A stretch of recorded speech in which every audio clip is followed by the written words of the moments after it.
Fanny Adams lahir pada tanggal 30 April 1859.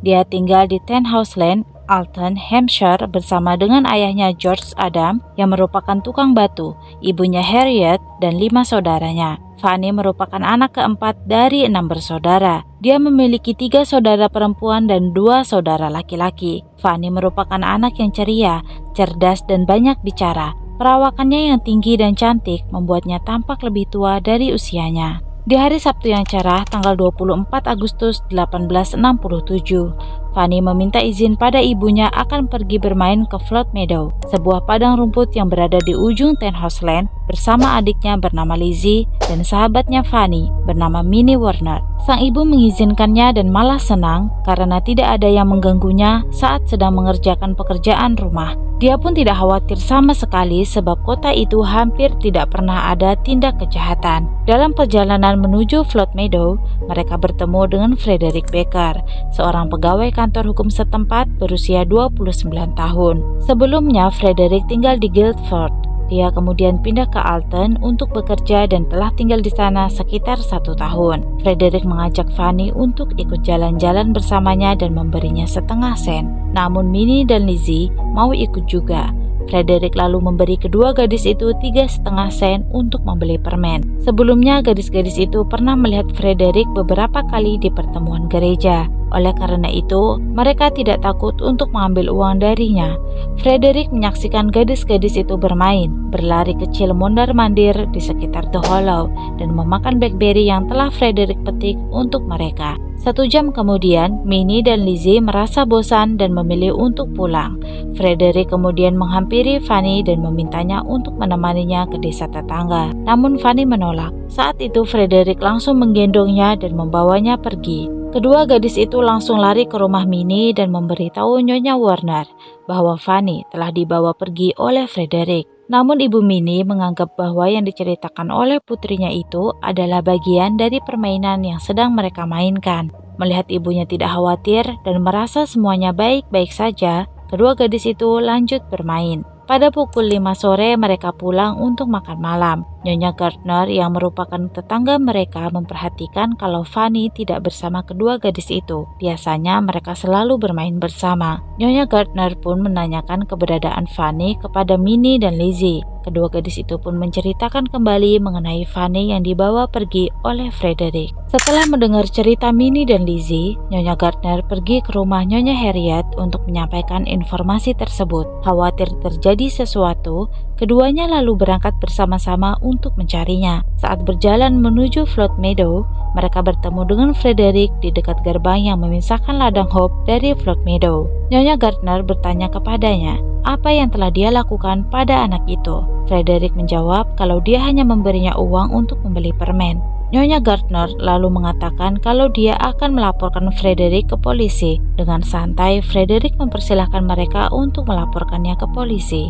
Tapi setelah dipikir kembali, pria itu merupakan pegawai di kantor hukum dan sepertinya tidak mungkin dia berani menculik seorang anak. Mereka menepis kecurigaan yang mereka miliki dan kembali ke rumah masing-masing dengan keyakinan bahwa Fanny masih bermain di salah satu lapangan sekitar dan akan segera pulang. Namun sampai pukul 7 malam, Fanny tak kunjung pulang ke rumah. Nyonya Harriet lalu mengumpulkan para tetangganya dan meminta bantuan mereka untuk mencari Fanny malam itu juga. Mereka menyisir sekitar The Hollow, namun tak menemukan Fanny di sana. Sementara itu, Thomas Gates, seorang veteran perang yang saat itu bekerja sebagai buruh tani, menemukan kepala anak kecil yang ternyata adalah kepala Fanny, tertancap pada 2 tiang hop saat dia tengah melintasi ladang hop di sebelah Flood Meadow sepulang bekerja. Matanya telah dicungkil, telinganya hilang, dan ada robekan besar dari mulut sampai ke telinga membentuk sebuah senyuman.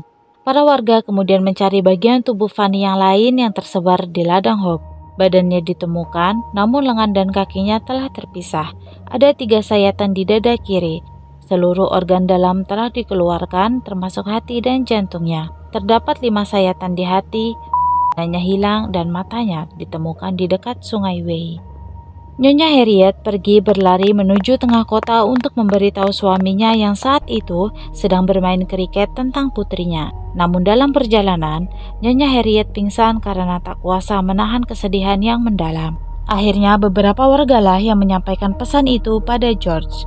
Saat George mengetahui semuanya, dia pergi ke rumah mengambil senapannya dan pergi mencari Frederick. Namun warga sekitar menahan dan menenangkannya. Mereka harus menemaninya sepanjang malam untuk memastikan George tidak keluar mencari Frederick.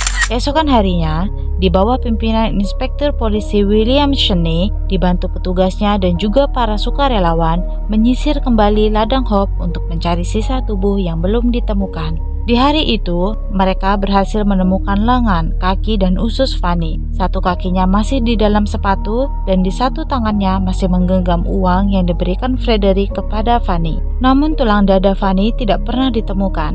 Mereka juga berhasil mengumpulkan semua potongan pakaian Fanny yang berserakan di ladang, kecuali topinya. Bagian-bagian dari tubuh Fanny lalu dibawa ke sebuah rumah bernama Ye Old Lateran Battle untuk dijahit menjadi satu.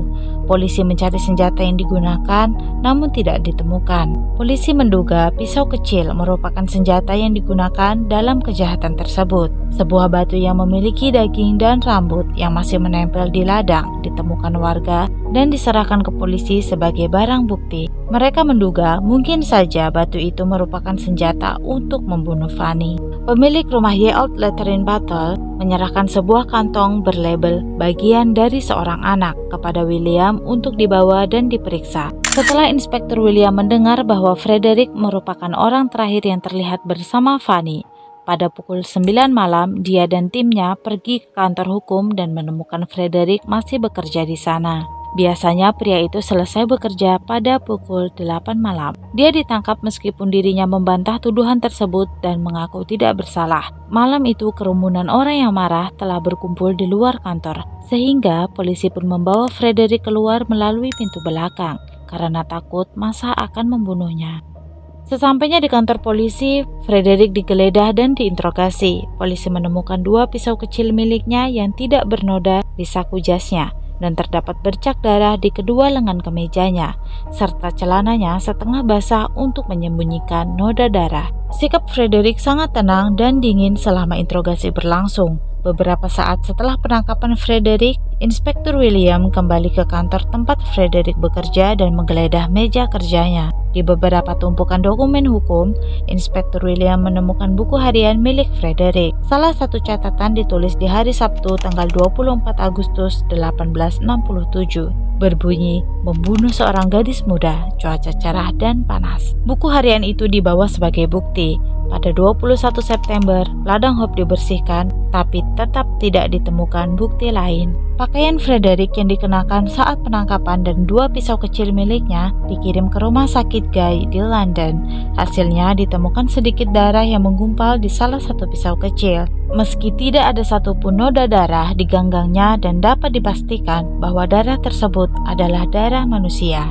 Dalam pemeriksaan silang, diperkirakan akan ada lebih banyak darah pada pisau dan tanda-tanda karat akan muncul setelah dicuci. Pemeriksaan lebih lanjut terhadap pakaian Frederick menemukan beberapa bekas darah encer di beberapa bagian rompi, celana panjang, dan stokingnya. Lengan kemejanya telah dilipat ke belakang dan darah encer menodai lipatannya.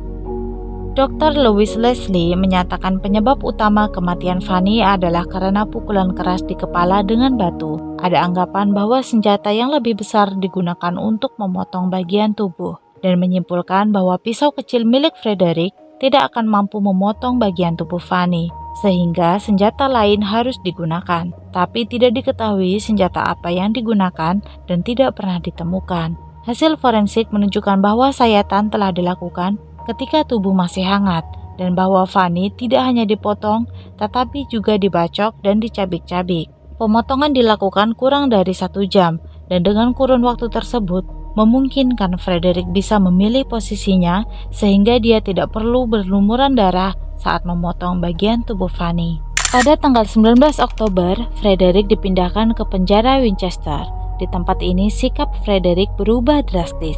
Dia menjadi sangat tenang, banyak bicara kepada sipir dan juga pendeta, dan makan serta tidur nyenyak. Berbeda dengan saat dia berada di penjara Alton, di mana dia dilaporkan tidurnya terganggu dan gemetar saat melihat daging. Dia masih bersikeras bahwa dia tidak bersalah dan tidak berhubungan dengan pembunuhan itu. Dia pun berharap pelaku segera ditemukan. Di bulan yang sama, kesaksian baru datang dari seorang anak laki-laki yang tinggal dekat dengan rumah keluarga Adams. Anak itu berkata dia melihat Frederick muncul dari ladang hop sekitar pukul 2 siang pada hari Fanny dibunuh dengan tangan dan pakaiannya berlumuran darah. Frederick kemudian pergi ke sungai, membungkuk mencuci tangannya dan dengan tenang menyeka dirinya dengan sapu tangan. Setelah itu, dia memasukkan pisau kecil dan benda tak dikenal lainnya ke dalam saku jasnya. Pada 5 Desember, Frederick dinyatakan bersalah atas pembunuhan Fanny dan dihukum gantung. Pada 24 Desember, hukuman gantung dilaksanakan di luar penjara Winchester dan disaksikan oleh 5.000 orang. Jenazah Fanny Adams dikembalikan ke keluarga dan dimakamkan di pemakaman Alton. Dukung channel ini dengan share ke teman-teman kamu dan jangan lupa untuk klik tombol subscribe dan nyalakan loncengnya. Terima kasih.